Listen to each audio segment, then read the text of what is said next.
Yon, what's up mga kagaston? Another video for today.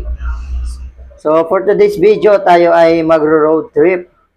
Kahit maulan, gagala tayo.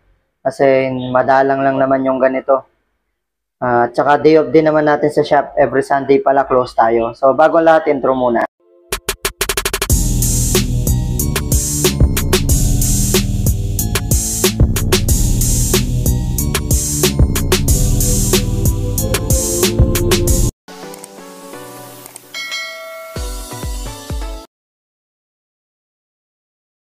So yun mga kagaston, kahit na maulan, so nag-road trip pa rin tayo. Kasi madalang lang naman to at saka tuwing Sunday pala close ang ating shop. Open tayo Monday to Saturday lang. So yan, pupunta tayo ng Santa Rosa, Nueva Ecija para puntahan yung ating namayapang kumare, kaibigan, isang napakabait na tao.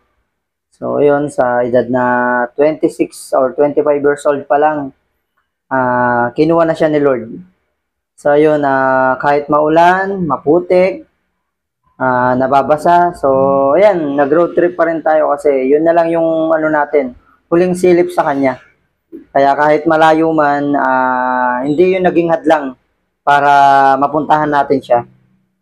So ayan, ang ginawa natin, dumaan tayo sa Concepcion, Tarlac para shortcut papuntang La Paz. And then after kasi ng La Paz, Saragosa na yan, tapos Santa Rosa. So dire-diretso lang yung daan. So ayan, habang papunta kami mga kagaston, ayan, medyo okay pa yung panahon pagdating natin ng La Paz.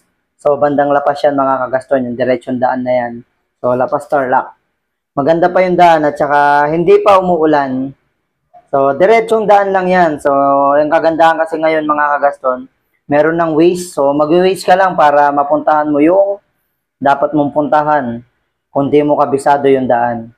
So kapag gano'n naman, pwede mo naman isama si magtanong-tanong ka lang kapag hindi mo alam gamitin yung Waze. So tsak, makakapunta ka rin sa paroroonan mo. So ayan, ngayon nasa way tayo ng La Paz, Tarlac. Habang ayan, maganda-ganda pa yung panahon dyan, hindi pa malakas ang ulan. Diretso lang yung biyahe natin. Siguro ang takbo natin dyan nasa 60 to 70. Kasi nga di rin tayo makahataw. Lalo na meron tayong Tarapal. So ayan yung Kaut. Hindi ko sure kung sakop pa yan ng Concepcion or La Paz na yan. Basta pag pupunta kayo ng Nueva Ecija, kung taga Capas or ano kayo, depende kasi sa part ng Nueva Ecija yung pupuntahan nyo kung saan mas malapit. Kasi meron din kasing way papuntang Nueva Ecija sa Cabiao. Dadaan naman doon sa Arayat, Pampanga. Pero ang pupuntahan kasi namin Santa Rosa, mas malapit siya dito sa Concepcion.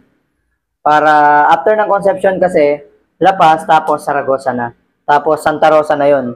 Medyo malayo-layo lang nga lang yung Santa Rosa. Santa Rosa kasi mahaba yung daan mga kagaston.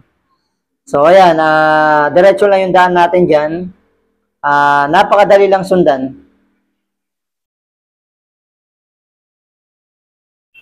Ngayon, sa wakas, natanaw na natin yung arko ng Nueva Ecija. So, ayan, ito na yung arko. Ayan, makikita yung may kalabaw sa taas. So, panandalian, huminto kami dyan. Tapos, nag-selfie-selfie muna, sabay tuloy ulit yung biyahe. Ayan, no, paglampas namin ng arko, biglang umulan na. Yan na. Yan na yung ulan. So, buti na lang, hindi siya ganong kalakas. Saktong ulan lang siya. Kaya, medyo bumagal yung ating biyahe. After umaten ng Burol, pumunta naman tayo ng Tanawan. So, ayan, ang Tanawan ay way siya papuntang Dingalan, Aurora. So, yun, dinerecho lang natin yung daan kasi pagbaba mo ng tulay, kung galing kang mismong Santa Rosa, pagbaba mo ng tulay, pag kumaliwa ka, diretso kasi yun papuntang Cabanatuan. Ngayon, pag dumiretso ka naman, papuntang Dingalan, Aurora yan. So, ayan yung way natin yan. Dumiretso lang tayo dyan. So, ang gaganda naman sa daan dito mga kagaston, kung papunta kang Dingalan, Aurora, diretso lang yung daan na tatahakin mo. So, wala kang kaligaw. Kaso, mag-ready ka lang mga kagaston kasi ang daan dito mga kagaston, halos matarik. Kumbaga, puro matarik. kung nakapunta ka na ng tawag nito, Sitio Baag or Monasterio de Tarlac, sa mga nakapunta dyan, shoutout sa inyo. Alam nyo yung sinasabi ko kung gaano katarik yung daan dyan. So, ganyan din yung daan dito mga kagaston. Parang ito na kasi yung pinaka-shortcut kapag pupunta ka ng Dingalan, Aurora. So, ayan, ang daan dito, ayan, napakatarik. At saka yung ibang daan ginagawa pa. Kumbaga yung ibang gilid. So, ganyan ka ano yung daan dito. Pero, yun nga, ang kagandahan dito mga kagaston, after mo daanan yung mga malubak, mga matatarik na daan, syempre, naghihintay naman dyan yung magandang tanawin. So, same sa buhay. Sa buhay natin, minsan kailangan natin pagdaanan yung mga pagsubok. Minsan, nahihirapan tayo, di natin alam kung ano yung gagawin. May mga bagyong dumarating na di natin inaasahan. Pero yun, lagi mo lang tandaan na after ng mga yan, after ng mga pagsubok na yan, meron maganda at matinding kapalit. So, ayan. So, ayan, ayan, kahit medyo nahirapan yung ating tricycle. And then yun, salamat sa taga-video ko, sa asawa ko. Kahit nahirapan yung ating tricycle, yun, tuloy-tuloy pa rin tayo kasi actually, muntik na tayong hindi tumuloy kasi last time kasi na pumunta tayo dito nung nag-rides kami ng aking mga kagrupo, yung Rosie, Chapter Pampanga. Naka-Raider FI kasi tayo nun. So, hindi natin ganong random yung mga matarik. Ngayon kasi, dahil naka-sidecar tayo, tapos syempre, kargado rin tayo. 4 tayong sakay sa sidecar. Tsaka, hindi rin basta-basta yung timbang natin. Kasi ako yata yung pinakamababa, 62 kilos. So, medyo nahihirapan din yung ating tricycle. Pero buti na lang, nakakawasaki barako tayo, kaya kayang-kaya yung mga matarik na daan. Kaso ang problema dyan, yung kasama rin nating isang nakatrike, yung bilas natin na gamit niya is TMX 125. So talagang umiiyak yung motor nila. Kasi tawag namin dun sa motor nila, bunso. Kasi nga, lowered yung sidecar, tapos TMX 125. So talagang hirap na hirap sila sa paakyat. So ayan, kagandahan niya na pinauna natin yung kasama nating nakakotse kasi nga, para maharangan din niya yung mga daan na one-way kasi may mga one-way na daan siya mga kagaston. So ayun, after ng napakatarik na daan, mga hirap, pagod, sakripisyo, basa ng ulan, eto naman yung naghintay sa atin. Napakagandang view mga kagaston.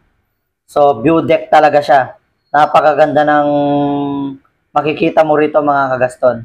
Makakapag-picture-picture ka pa dyan. So, yan. Sabi ko nga, parang sa buhay, kailangan mong pagdaanan yung mga pagsubok, yung mga hirap, mga problema, mga bagyo na di mo inaasahan. Dahil after nyan, mga kagaston, may naghihintay na maganda. At di mo inaasahang sobrang ganda talaga. So, yan. Tulad ng pinuntahan natin, mga kagaston.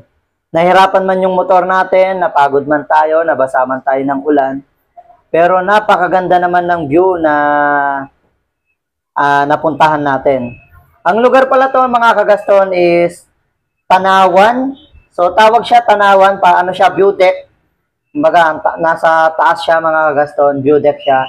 So ganyan kaganda yung tanawin na makikita mo. Ang lugar niya, ang pangalan ng lugar is Tanawan. Sakop po siya ng Palayan City.